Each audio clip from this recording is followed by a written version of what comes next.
Swiggy Instamart के जरिए आपको सड़ा हुआ एक्सपायर्ड सामान बेचा जा रहा है।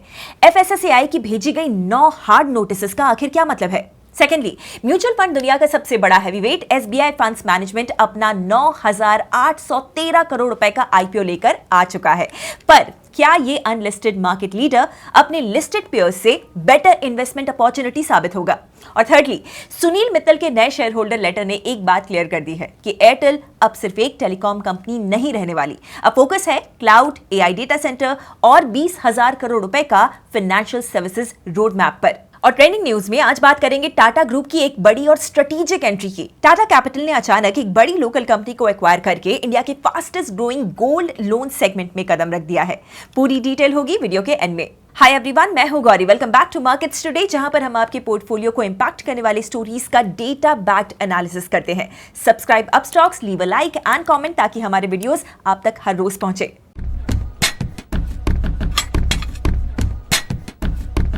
पहली स्टोरी में स्विगी की क्विक डिलीवरी सर्विस इंस्टामार्ट एक नए नॉट सो गुड रीजन की वजह से हेडलाइंस में है।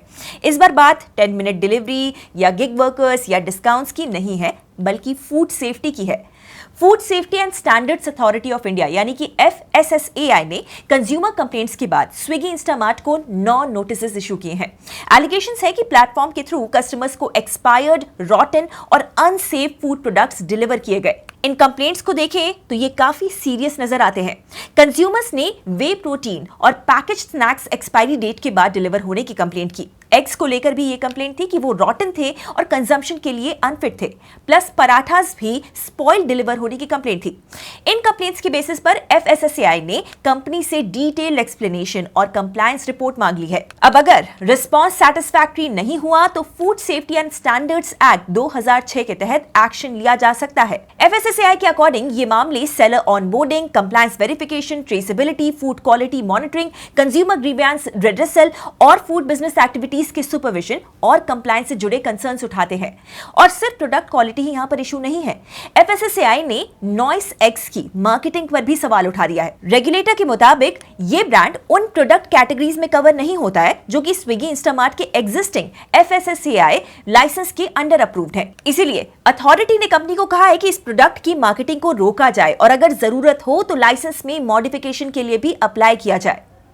ये डेवलपमेंट एक ब्रॉडर ट्रेंड का भी हिस्सा है। जैसे जैसे ऑनलाइन ग्रोसरी और क्विक कॉमर्स प्लेटफॉर्म्स पर कंज्यूमर्स का डिपेंडेंस बढ़ रहा है, वैसे वैसे रेगुलेटर्स भी फूड सेफ्टी और कंप्लायंस पर अब ज्यादा फोकस कर रहे हैं। ऑफ लेट आपने देखा होगा रेगुलेटर लगातार फूड बिजनेस ऑपरेटर्स और ई कॉमर्स कंपनीज पर लिए गए एक्शंस के बारे में सोशल मीडिया पर पोस्ट कर रहा है। अभी मई के महीने में ही एफएसएसएआई ने ब्लिंकिट को भी नोटिस भेजा था regarding consumer complaints about the sale of poor quality eggs and curd.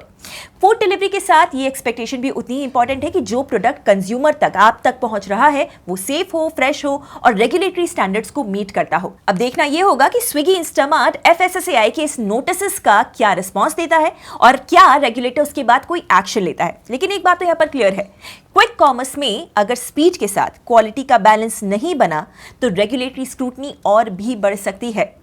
क्या आपको लगता है कि 10 मिनट डिलीवरी के इस इंटेंस प्रेशर कंपटीशन के चलते ही क्विक कॉमर्स एप्स अपनी क्वालिटी और सेफ्टी चेक्स पर ज्यादा ध्यान नहीं दे रहे हैं? मुझे नीचे कमेंट्स में बताइए। दूसरी स्टोरी में इंडिया की म्यूचुअल फंड इंडस्ट्री का सबसे बड़ा प्लेयर अब स्टॉक मार्केट में एंट्री लेने जा रहा है। एसबीआई फंड्स मैनेजमेंट का 9,813 करोड़ रुपए का आईपीओ आ चुका है आज, और ये पूरा इशू ऑफर फॉर सेल यानी कि ओएफएस है। इसका मतलब जो पैसा रेज होगा वो एग्जिस्टिंग शेयर होल्डर्स के पास जाएगा। पहली नजर में ये एक नेगेटिव लग सकता है आपको, लेकिन एनालिस्ट्स का कहना है कि asset management business asset light होता है, सो एक्सपेंशन के लिए फ्रेश कैपिटल की इतनी जरूरत होती भी नहीं है। कंपनी के वैल्यूएशन की भी बात करते हैं। आईपीओ के प्राइस बैंड के अपर एंड पर कंपनी की वैल्यूएशन लगभग 1.17 लाख करोड़ रुपीस बनती है। FY26 अर्निंग्स के बेसिस पर ये लगभग 38 टाइम्स अर्निंग्स पर वैल्यूड है।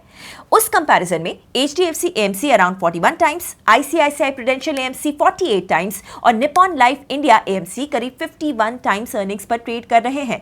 और मार्केट लीडरशिप की बात करें तो नंबर्स काफी इंप्रेसिव हैं। एसबीआई फंड्स मैनेजमेंट के पास quarterly average assets under management यानी कि AUM लगभग 12.5 लाख करोड़ रुपीस है और इसका मार्केट शेयर करीब 15% है। कंपनी मार्च 2021 से इंडिया की लार्जेस्ट एसेट मैनेजर बनी हुई है। इस स्ट्रेंथ के पीछे एक बड़ा रीजन भी है। डिस्ट्रीब्यूशन। एसबीआई फंड्स मैनेजमेंट को एसबीआई के मैसिव बैंकिंग नेटवर्क का एडवांटेज मिलता है। इसके पास 1.32 लाख से ज्यादा म्यूचुअल फंड डिस्ट्रीब्यूटर्स का नेटवर्क है। लेकिन इसका मतलब ये नहीं है कि बाकी एएमसीज इससे वीक हैं। इनफैक्ट आईसीआईसीआई प्रूडेंशियल एएमसी के पास एक्टिव इक्विटी फंड्स का हायर शेयर है, जहां पर फीस ज्यादा होती है, और इसी वजह से म्यूचुअल फंड एयूएम छोटा होने के बावजूद आईसीआईसीआई प्रूडेंशियल एएमसी अपने एसेट से ज्यादा रेवेन्यू जनरेट करता है। दूसरी तरफ एसबीआई फंड्स मैनेजमेंट का एयूएम का लगभग 1/3 हिस्सा पैसिव फंड्स में है। पैसिव फंड्स में फीस कंपैरेटिवली लोअर होती है, इसीलिए मोनेटाइजेशन आईसीआईसीआई प्रूडेंशियल के मुकाबले कम है। ग्रोथ की बात करें तो FY21 से FY26 के बीच में एसबीआई फंड्स मैनेजमेंट का जो quarterly average assets under management का कंपाउंडेड एनुअल ग्रोथ रेट था वो 19.9% रहा। इक्विटी एयूएम 21.8% कैगर से ग्रो हुआ, जबकि ऑल्टरनेटिव इन्वेस्टमेंट फंड्स यानी कि एआईएफ एसेट्स में 29.2% की ग्रोथ देखने को मिली।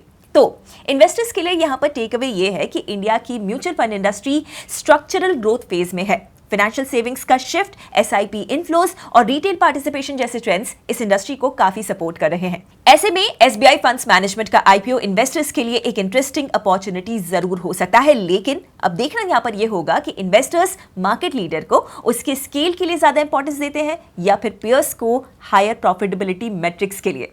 क्या आप एसबीआई फंड्स मैनेजमेंट आईपीओ में अप्लाई करने वाले हैं? Tell me in the comments. हमारी तीसरी स्टोरी जुड़ी है टेलीकॉम सेक्टर के सबसे बड़े स्ट्रक्चरल पिवट से। सुनील भारती मित्तल ने अपने नए एनुअल शेयर होल्डर लेटर में दुनिया के सामने एक बड़ा स्ट्रेटेजिक विजन क्लियर कर दिया है। भारती एयरटेल अब खुद को सिर्फ एक ट्रेडिशनल मोबाइल नेटवर्क कंपनी की तरह नहीं देख रही है। पिछले 10 सालों में एयरटेल ने देश के अंदर एडवांस्ड 5G और डिजिटल लाइंस को खड़ा करने के लिए लगभग 3.3 लाख करोड़ रुपीस का मैसिव कैपिटल इन्वेस्ट किया है, और अब कंपनी सॉलिड फाउंडेशन के ऊपर 3 नए high margin non telecom growth engines खड़ा करने जा रही है। First is Airtel money expansion. इस साल फरवरी में आरबीआई ने एयरटेल मनी को नॉन डिपॉजिट टेकिंग एनबीएफसी की तरह फॉर्मल सरकारी अप्रूवल दे दिया। सुनील मित्तल ने ऐलान किया है कि कंपनी इस फाइनेंशियल लेंडिंग स्पेस को स्केल करने के लिए 20,000 करोड़ रुपीस का भारी भरकम इन्वेस्टमेंट करने जा रही है, जिसमें 70% कैपिटल अकेले एयरटेल अपने बैलेंस शीट से डालेगा और भारतीय एंटरप्राइजेस से बाकी आएगा।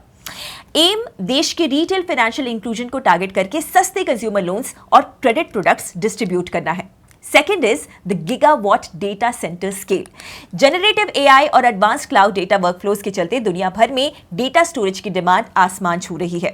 एयरटेल की क्लाउड सब्सिडरी नेक्स्ट्रा डेटा ने इस इंफ्रास्ट्रक्चर डिमांड को टैप करने के लिए कार्लाइल और अल्फा वेव जैसे ग्लोबल फंड से $1 बिलियन का फ्रेश कैपिटल रेज किया है, जिससे वो अपनी कैपेसिटी को 300 मेगावाट से बढ़ाकर सीधा 1 गीगावाट तक ले जाएंगे। और third pillar, sovereign cloud architecture in the form of Airtel cloud. Company अब हमारे लोकल एंटरप्राइजेस और सरकारी डिपार्टमेंट्स के लिए एक pure Telco grade sovereign cloud platform deploy कर रही है, जिसका नियम बड़ा ही स्ट्रिक्ट होगा। देश का सारा कॉर्पोरेट डेटा फिजिकली इंडिया की जमीन के अंदर ही होस्ट और मैनेज किया जाएगा, जिससे कि डिजिटल सॉवरेनिटी मजबूत होगी। इस पूरे टेक्नोलॉजिकल एवोल्यूशन को बैकअप देने के लिए एयरटेल ने Microsoft, Apple, Meta, Google, Qualcomm और एलॉन मस्क के स्पेसएक्स जैसे दुनिया के टॉप ग्लोबल टेक टाइटन्स के साथ डीप इंटीग्रेशन फ्रेमवर्क साइन किए हैं। बट सवाल यह भी है कि ये पिवट क्यों? एयरटेल के कोर मोबाइल बिजनेस में उनके 5G यूजर्स का स्केल पहले से 18.8 करोड़ को क्रॉस कर चुका है, और मोबाइल सब्सक्राइबर्स से आने वाला एवरेज रेवेन्यू यानी कि ARPU अब एक लिमिट पर आकर सैचुरेशन टच करेगा। इसीलिए फ्यूचर एक्सपोनेंशियल वैल्यू क्रिएशन अब इन क्लाउड सिस्टम्स, फाइनेंशियल टेक और डेटा एनालिटिक्स के नए इंजन से ही निकालने की कोशिश है। As an investor, as a trader, आप एयरटेल के इस नॉन टेलीकॉम ग्रोथ प्लान को कैसे देखते हैं? शेयर कीजिए कमेंट्स में। अब आते हैं ट्रेंडिंग न्यूज पर। टाटा कैपिटल लिमिटेड ने Kerala based gold loan NBFC योग लोन्स में 88.6% स्टेक एक्वायर करने का डिसीजन लिया है। डील के बाद टाटा कैपिटल पहली बार गोल्ड लोन बिजनेस में ऑफिशियली एंटर करेगा। इस एक्विजिशन की टाइमिंग भी काफी इंटरेस्टिंग है। आरबीआई ने पिछले कुछ सालों में अनसिक्योर्ड लेंडिंग के नॉर्म्स कड़े कर दिए हैं, जिसके बाद लेंडर्स सिक्योर्ड लोन्स की तरफ शिफ्ट हो रहे हैं। गोल्ड लोन्स में कोलैटरल फिजिकल गोल्ड होता है, इसीलिए डिफॉल्ट रिस्क रिलेटिवली कम होता है और डिमांड भी काफी तेजी से बढ़ रही है। और टाटा के इस मूव का सबसे बड़ा इंपैक्ट कंपटीशन पर भी हो सकता है। अब तक गोल्ड लोन मार्केट में मुथूट फाइनेंस और मनप्पुरम फाइनेंस जैसे स्पेशलिस्ट प्लेयर्स का डोमिनेंस था। टाटा कैपिटल की एंट्री से इस सेगमेंट में एक स्ट्रॉन्ग नेशनल प्लेयर भी आ जाएगा. If you want to know why gold loans are suddenly becoming one of India's hottest lending businesses and whether Tata capital can challenge Muthoot and Manappuram, then comment कीजिए टाटा. तो बताइए आपको आज की कौन सी स्टोरी सबसे ज्यादा पसंद आई? स्विगी इंस्टामार्ट को नोटिस, एसबीआई म्यूचुअल फंड का आईपीओ या एयरटेल का नया ग्रोथ प्लान? मुझे कमेंट करके जरूर बताना. वीडियो को एक बड़ा सा लाइक कीजिए, दोस्तों के साथ शेयर कीजिए और अब स्टॉक्स के चैनल को सब्सक्राइब करना बिल्कुल मत भूलना. मैं मिलती हूँ आपसे अगले वीडियो में. तब तक के लिए happy investing. Investment in securities market are subject to market risks. Read all the related documents carefully before investing.